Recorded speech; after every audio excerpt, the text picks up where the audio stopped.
Hello students, मैं वंदना तिवारी आपके सामने मेघालय बोर्ड द्वारा हिंदी के लिए प्रस्तावित कक्षा 12 की पुस्तक आरोह भाग 2 के 6वें अध्याय उषा की व्याख्या प्रस्तुत करने जा रही हूँ। तो उसकी व्याख्या प्रस्तुत करने से पहले मैं कविता का वाचन करूंगी, फिर व्याख्या करूंगी। तो कविता इस प्रकार है। प्रात नभ था बहुत नीला शंख जैसे, भोर का नभ राख से लीपा हुआ कोई चौका अभी गीला पड़ा है। बहुत काली सिल जरासी लाल केसर से कि जैसे धुल गई हो, स्लेट हो या लाल खड़िया चाक मल दी हो किसी ने, नील जल में या किसी की गौर झिलमिल देह जैसे हिल रही हो, और जादू टूटता है इस उषा का और सूर्योदय हो रहा है।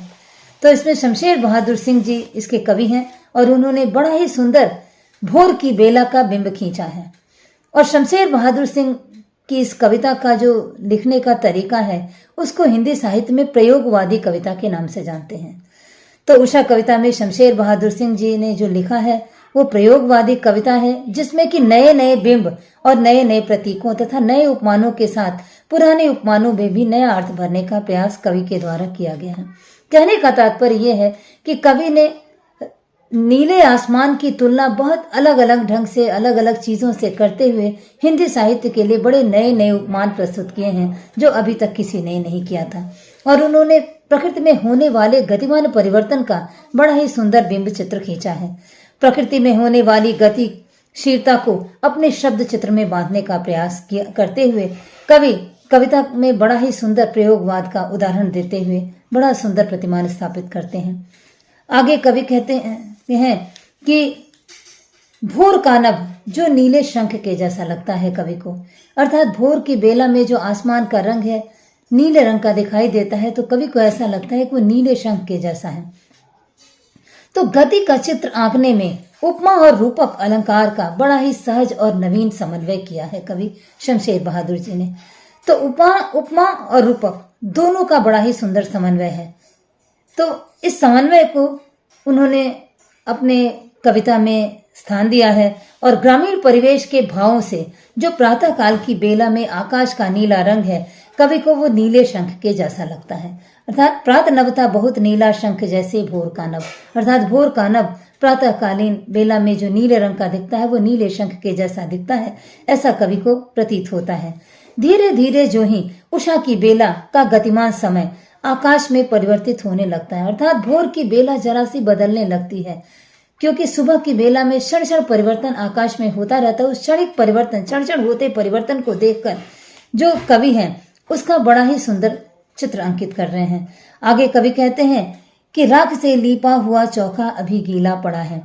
कवि को भोर की बेला का आकाश जो है वो जो स्लेटी रंग का दिखाई देता है, राख के रंग का दिखता है, तो कवि को लगता है कि आकाश राख से लीपा हुआ गीला चौका, मानो ग्रामीण परिवेश में जिस प्रकार चौके को राख से लीप कर अभी गीला गीला छोड़ा गया हो, ऐसा प्रतीत होता है आकाश। अर्थात भोर की बेला का आकाश इनको राख से लीपे हुए गीले चौके की तरह प्रतीत होता है। तो बड़ा ही सुंदर बिंब है और ऐसा कभी ने पहले किसी ने सोचा नहीं था, जो कि सबसे पहले कवि शमशेर बहादुर सिंह जी जो आकाश के नीले रंग की तुलना नीले शंख से करते हैं और राख से लीपे हुए गीले चौके से करते हुए बड़ा सुंदर प्रतिमान स्थापित किया है। आगे कहते हैं कि बहुत काली सिल जरा पे लाल केसर से कि जैसे धुल गई हो। धीरे धीरे जो ग्रामीण परिवेश का जो वातावरण है उसको दिखाते हुए, उसको अपने भावनाओं में रखते हुए कवि कहते हैं कि आकाश में क्षण क्षण परिवर्तन होता जो स्वरूप है वो मुझे विभिन्नता के साथ प्रतीत होता है। अर्थात कवि को आकाश में होते क्षण क्षण रूप परिवर्तन की विभिन्नता अलग अलग ढंग से दिखाई देती है, प्रतीत होती है। थोड़ी देर बाद आकाश में के रंग में परिवर्तन होता है। पहले उन्हें नीले शंख की तरह लगता है, फिर राख से लीपे हुए गीले चौके की तरह लगता है। तुरंत उसके बाद समय परिवर्तित, जब थोड़ा समय बीतता है तो आकाश के रंग में परिवर्तन होता है और जब आकाश में सूर्य की हल्की लालिमा लिए किरणें दिखाई देती हैं तो कवि को ऐसा लगता है कि लाल केसर से धुली हो काली सिलवट मानो, यानी काली सिलवट को किसी ने लाल केसर से धो दिया हो, ऐसा कवि को प्रतीत होता है। तो कवि कहते हैं कि कवि को लाल रंग के केसर से धुली हुई काली सिलवट सा आभास होता है। जो काली सिलवट पर लाल केसर मल दिया गया है, कवि को ऐसा प्रतीत होता है। कवि क्षण क्षण होते परिवर्तन को अपने अलग अलग उपमानों से दिखाते हुए आगे कविता में कहते हैं, स्लेट पर या लाल खड़िया चाक मल दी हो किसी ने। कवि को लगता है कि काली सिलवट को किसी ने केसर से रंग दिया हो, या नीला आकाश जो है वो काले रंग की स्लेट पर किसी ने लाल खड़िया से रगड़ दी हो, ऐसा प्रतीत होता है। तो कवि को ये विभिन्न विभिन्न तरह का जो परिवर्तन आकाश में हो रहा है वो अलग अलग लगता है। कहीं नीले शंख जैसा नीला स्काई कलर का दिखता है तो नीले शंख जैसा दिखता है, कभी राख से लिपे हुए चौके से तुलना करते हैं। उसके बाद कवि कहते हैं कि काली सिल पर जैसे लाल केसर मल दिया गया हो, आकाश का रंग ऐसा प्रतीत होता है। या फिर आगे कहते हैं कि स्लेट पर लाल खड़िया चाक मल दी हो किसी ने, ऐसा प्रतीत भी होता है कि काले रंग की स्लेट पर किसी ने लाल कलर की खड़िया मल दी हो। जब आकाश में सूर्य की किरणें धीरे धीरे दिखाई देने लगती हैं तो कवि को ये लाल खड़िया से रंगे हुए स्लेट की तरह भी दिखाई देता, मानो काली स्लेट पर किसी ने लाल खड़िया से रंग दिया हो, ऐसा कवि को प्रतीत होता है। तो कवि ने सुबह के वातावरण को बड़ा ही सुंदर ढंग से दिखाते हुए कहा है कि थोड़ी थोड़ी देर में जो रंग परिवर्तन हो रहा है वह रंग परिवर्तन कवि को अलग अलग दिखाई दे रहा है। नील जल में या किसी की गौर झिल में देह जैसे हिल रही हो। कवि आगे थोड़ा सा आगे समय बढ़ता है तो कवि ये कहते हैं कि मानो थोड़ी देर बाद वही नीला आकाश उनको नीले समुद्र जैसा भी प्रतीत होने लगता है, और नीले आकाश पर घुमड़ते जो सफेद रंग के बादल हैं ये कवि को अलग ढंग से दिखाई दे रहे हैं।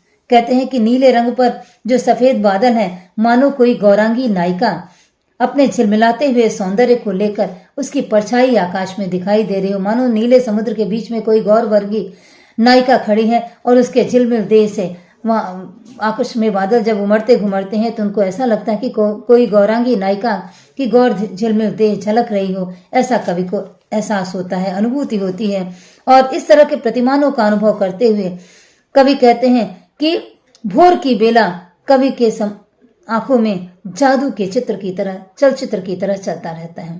वो जिस तरह का अनुभव करते हैं, जादू टूटता है, इस उषा का अब सूर्योदय हो रहा है। कहते हैं कि धीरे धीरे ऐसा प्रतीत हो रहा है मानो सुबह की बेला क्षण क्षण परिवर्तन हो रही है। तो कवि को अलग अलग ढंग के प्रतिमानों से तुलना करते हुए जो लिख रहे हैं और कहते हैं कि ऐसा प्रतीत होता है मानो कोई जादुई चलचित्र मेरे सामने चल रहा हो, और धीरे धीरे जैसे ही सुबह होती है मेरे अचानक वो जादुई चलचित्र समाप्त हो जाता है और मेरा जादू, उस वातावरण का जादू जो कवि के ऊपर छाया रहता है वह टूट जाता है।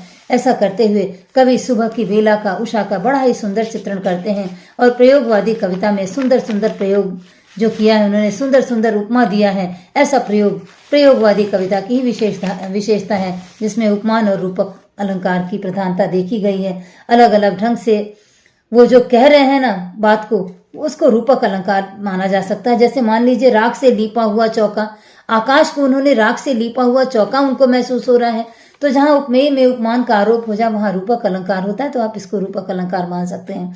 और काली सिलजरा पे लाल केसर से तो उनको बिल्कुल वैसा ही प्रतीत होता है। तो रूपक अलंकार की इसमें प्रधानता है। कवि के द्वारा लिखी गई रचना में बड़ा ही सुंदर भोर की बेला का बिंब चित्रित हुआ है। मुझे आशा है कि मेरे व्याख्या से आपको लाभ मिलेगा, और अगर लगता है कि लाभ मिलेगा तो मेरे चैनल को लाइक और सब्सक्राइब कर ले। धन्यवाद।